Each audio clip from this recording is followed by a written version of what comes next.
Like Gideon, we may struggle with great insecurities, but God is choosing you. We may struggle with numerous addictions, but God can still use you.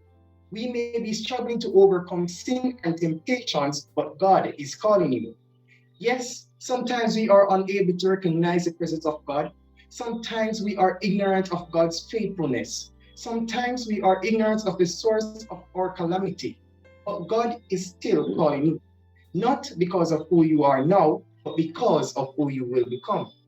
You see, while we see the problem, God sees the potential. Gideon was so insecure. He further asked, if you are with us, then why have all these things happened to us? What about your miracles I heard from my father?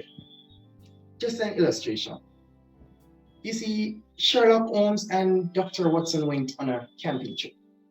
After a good meal and a bottle of wine, they crawled into their tent and went to sleep. In the middle of the night, Holmes awoke and nudged his friend. Watson, look up and tell me what you see. Watson replied, I see millions and millions of stars. What does that tell you? Watson asked Holmes. Watson pondered a moment and then replied, astronomically, it tells me that there are millions of galaxies and potentially billions of planets. Astrologically, I observe that Saturn is within the Leo constellation. Chronologically, I observe it's nighttime, about 3 a.m. on June 14th.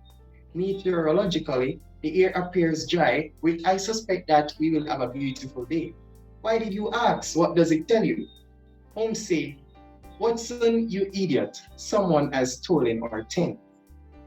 You see, just as how Watson didn't see that the tent must have been missing for him to be seeing the stars, it's the same way Gideon did not realize that the problem isn't with God, but with the people.